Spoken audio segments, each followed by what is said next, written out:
தமிழ்நாடு உட்பட 5 மாநில சட்டமன்ற தேர்தல் தொடர்பாக பிப்ரவரி 4, 5ஆம் தேதிகளில் தேர்தல் ஆணையம் ஆலோசனை. கூட்டத்தில் பங்கேற்காத அதிகாரிகள் மீது ஒழுங்கு நடவடிக்கை எடுக்கப்படும் என எச்சரிக்கை.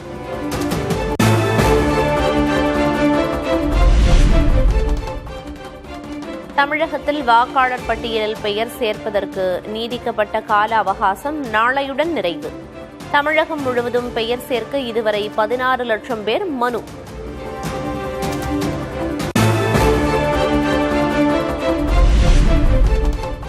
வாக்காளர் பட்டியல் சிறப்பு தீவிர திருத்தத்திற்கு எதிராக தொடரப்பட்ட மனுக்கள் உச்சநீதிமன்றத்தில் இன்று விசாரணை.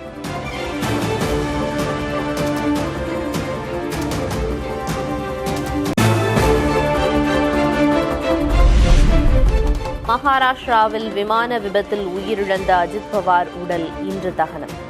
பவாரின் சொந்த ஊரான பாராமதியில் நடக்கும் இறுதிச் சடங்கில் பல்வேறு தலைவர்கள் பங்கேற்பார்கள் என தகவல்.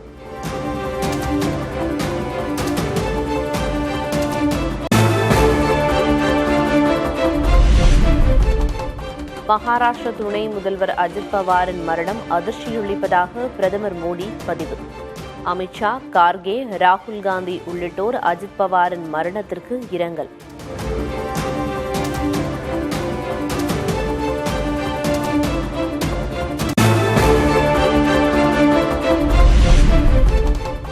சரத்பவாரிடம் தொலைபேசியில் பேசி ஆறுதல் தெரிவித்த பிரதமர் மோடி. அஜித் பவார் மரணம் குறித்து விரிவான விசாரணை கோரும் மல்லிகார்ஜுன கார்கே, மம்தா பானர்ஜி.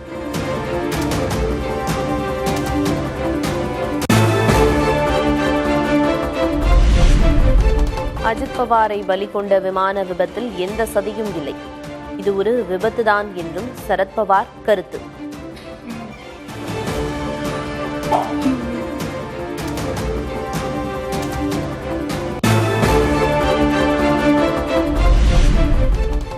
மகாராஷ்டிர விமான விபத்தில் உயிரிழந்த விமானி மற்றும் துணை விமானியின் உடல்களுக்கு உடற்கூறாய்வு நிறைவு. ஆம்புலன்ஸ் மூலம் அவரவர் சொந்த ஊர்களுக்கு உடல்கள் அனுப்பி வைப்பு.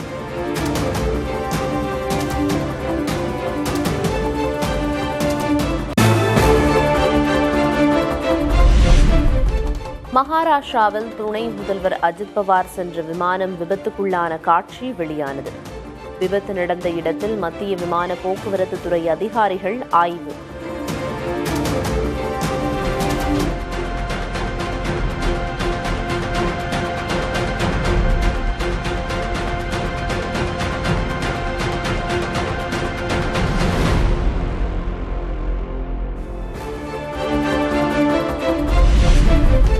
டெல்லியில் ராகுல் காந்தியுடன் திமுக துணை பொதுச் செயலர் கனிமொழி சந்திப்பு.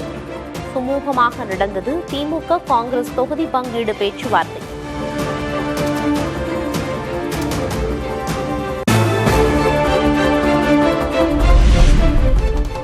டெல்லியில் ராகுல் கனிமொழி சந்திப்பு ஆக்கப்பூர்வமாக இருந்ததாக தகவல். 30 சட்டமன்ற தொகுதிகளும் 2 ராஜ்யசபா இடங்களும் காங்கிரசுக்கு ஒதுக்கப்படலாம் என தகவல்.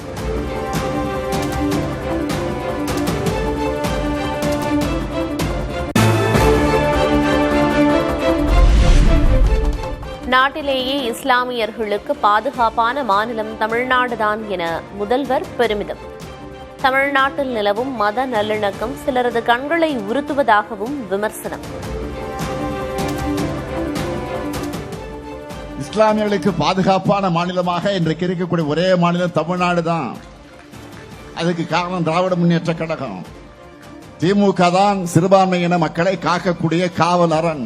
அதனாலதான் உங்க உணவு அரசியல், கும்பல் வன்முறை போன்றவை இன்றைக்கு தலையெடுக்காம இருக்கு. இந்த அமைதி சூழல் சிலருடைய கண்களை உறுத்துது.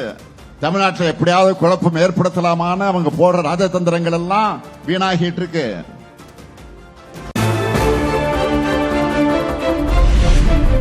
இஸ்லாமிய சமூகத்துக்கு துரோகம் இழைத்தவர் பழனிசாமி என முதல்வர் ஸ்டாலின் குற்றச்சாட்டு. சிஏஏவுக்கு எதிராக சட்ட போராட்டம் நடத்தியது திமுக தான் என்றும் பேச்சு. அதிலே துரோகங்களுக்கான அர்த்தமா அகராதைகள்ல இடம் பிடிச்சிருக்கக்கூடிய 10 தோல்வி பழனிசாமி முஸ்லிம் மக்களுக்கு எதிராக செஞ்ச துரோகங்கள் எல்லாம் சொல்லணும்னா அந்த பட்டியலும் ரொம்ப பெருசு. குடியுரிமை சட்டம் நிறைவேற அதிமுக அந்த மசோதாவை ஆதரிச்சது. திராவிட முன்னேற்ற கழகம் தான் குடியுரிமை திருத்த சட்டத்துக்கு எதிராக கையெழுத்து இயக்கத்தை நடத்தணும். உச்ச நீதிமன்றத்தில் வழக்கு தொடர்ந்தோம்.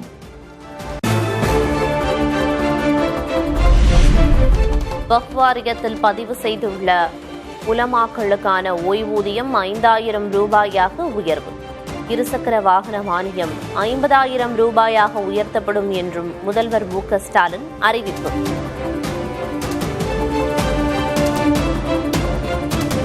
தமிழ்நாடு வக்ஃப் வாரியத்தில் பதிவு பெற்றுள்ள 1537 உலமாக்களுக்கு இனி 5000 ரூபாய் ஓய்வூதியமாக 2500 ரூபாய் குடும்ப ஓய்வூதியமாக உயர்த்தி வழங்கப்படும். முதற்கட்டமாக இதில் 1000 உலமாக்களுக்கு இருசக்கர வாகனம் வாங்குறதுக்கான அரசு மானிய தொகை 25,000 ரூபாயிலிருந்து 50,000 ரூபாயாக உயர்த்தி வழங்கப்படும்.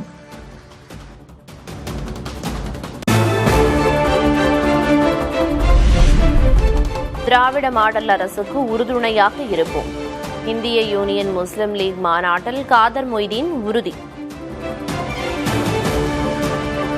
உங்கள் நல்லாட்சிக்கு நாங்கள் எப்பொழுதும் துணையாக அல்ல, உங்களுக்கு இந்த நல்லாட்சி நீடிக்க நிலைத்திருக்க எல்லா வகையிலும் நாங்கள் ஒத்துழைப்பு அல்ல, இத்தனை தியாகங்களை செய்ய நாங்கள் தயாராக இருக்கிறோம் என்பதை தெரிவித்து நீங்கள் வாழ்க, திராவிட மாடல் ஆட்சி தொடர்ந்து வெல்க.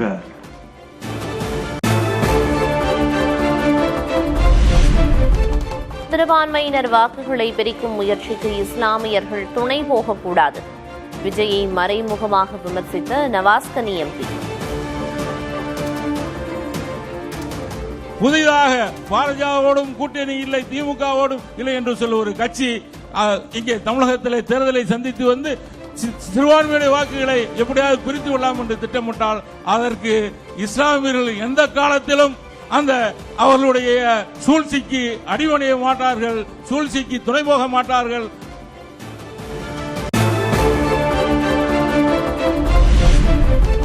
திமுகவிற்கு எதிராக தீவிர பரப்புரை மேற்கொள்ள அதிமுகவினருக்கு எடப்பாடி பழனிசாமி அழைப்பு. விடிய ஆட்சி உங்கள் வீட்டு பில்லே சாட்சி என்ற தலைப்பில் பிரச்சாரம் செய்ய அறிவுறுத்தல்.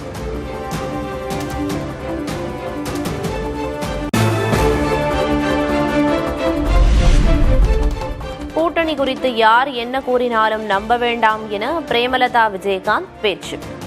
தேமுதிகவினரின் எதிர்காலத்தை கருத்தில் கொண்டு நல்ல முடிவு எடுக்கப்படும் எனவும் கருத்து.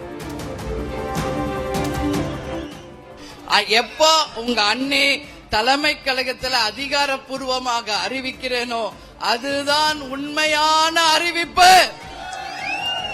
அதுக்கு வரைக்கும் நீங்க யார் எதை சொன்னாலும் நம்ப வேண்டாம்.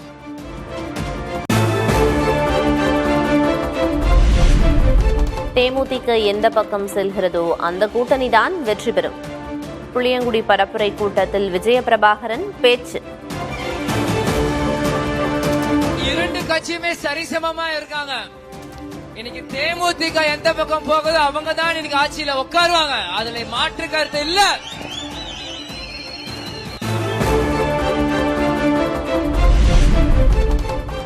பிப்ரவரி 2ஆம் தேதி தாவேகவின் 3ஆம் ஆண்டு விழா. பனையூரில் நடைபெறும் விழாவில் பங்கேற்கிறார் விஜய்.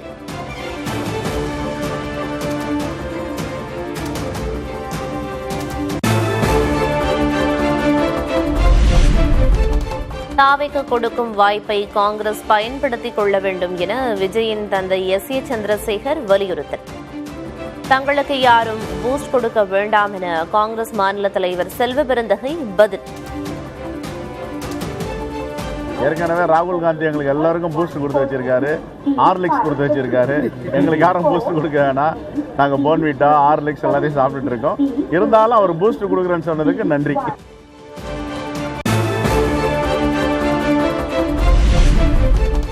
நாளை தமிழகம் வருகிறார் பாஜக மேலிட பொறுப்பாளர் பியூஷ் கோயல்.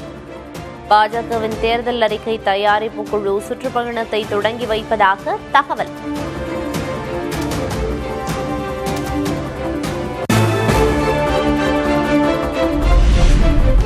சட்டமன்ற தேர்தலில் யார் பக்கம்?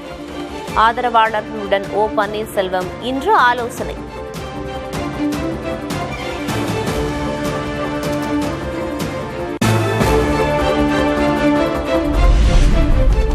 சென்னை அடையாறு பகுதியில் இளைஞரின் குடும்பத்தையே கொலை செய்த கும்பல். பீகாரைச் சேர்ந்த 5 பேரை கைது செய்து காவல்துறையினர் விசாரணை.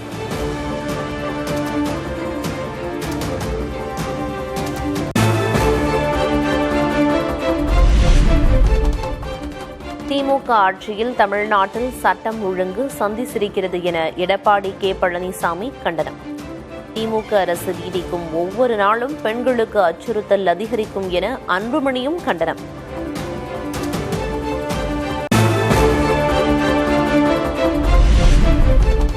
ஆசிரியர் தகுதி தேர்வில் தேர்ச்சிக்கான மதிப்பெண்களை குறைத்து அரசாணை வெளியீடு. முதல்வர் உத்தரவுப்படி குறைக்கப்பட்டதாக அமைச்சர் அன்பில் மகேஷ் தகவல்.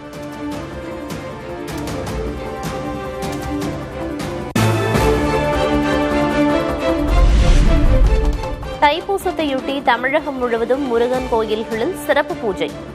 வண்ண விளக்குகள் அலங்காரத்தில் ஜொலிக்கும் திருச்செந்தூர் கோயில் ராஜகோபுரம்.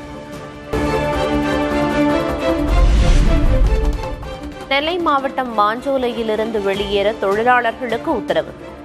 7 நாட்களுக்குள் வெளியேறுமாறு தேயிலை தோட்ட நிர்வாகம் நோட்டீஸ்.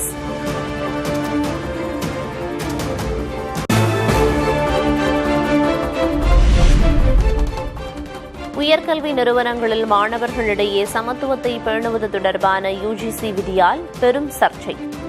எதிர்த்து தொடரப்பட்ட வழக்குகளை விசாரிக்க உச்சநீதிமன்றம் ஒப்புதல்.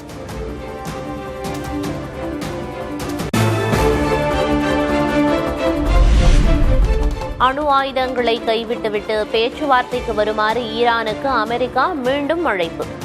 கடும் விளைவுகளை சந்திக்க நேரிடும் எனவும் ஈரான் ஆட்சியாளர்களுக்கு எச்சரிக்கை.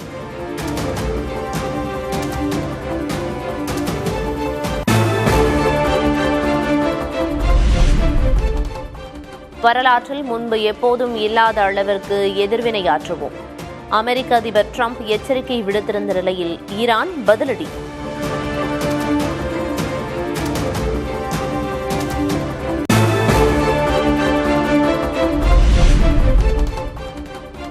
ஐரோப்பிய நாடான போர்ச்சுகலை புரட்டி போட்ட கிறிஸ்டின் சூறாவளி.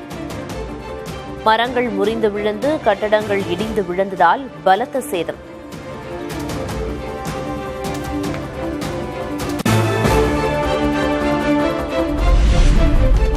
அமெரிக்காவை இவ்வார இறுதியில் மீண்டும் ஒரு பனிப்புயல் தாக்கும் என வானிலை ஆய்வு மையம் கணிப்பு.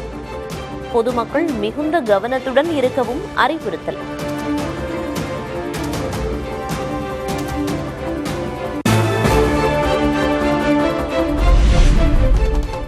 ஜப்பானுக்கு கொடுத்த பாண்டா கரடிகளை திரும்ப பெற்ற சீனா. பாண்டாவுக்கு பிரியாவிடை கொடுத்த ஜப்பானிய மக்கள்.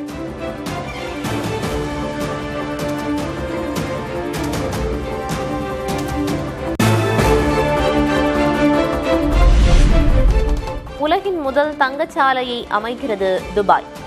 தங்க ஆபரணம் விற்பனைக்காக 1000 கடைகள் கொண்ட தனி வணிக பகுதி உருவாக்கம்.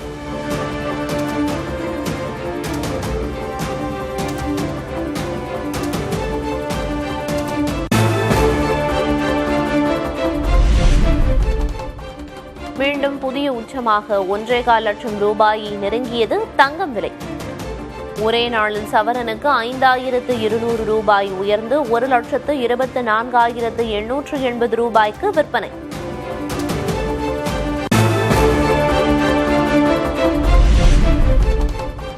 வரலாறு காணாத அளவுக்கு உயர்ந்தது வெள்ளி விலை. சென்னையில் 1 கிராம் வெள்ளி 400 ரூபாயை எட்டியது.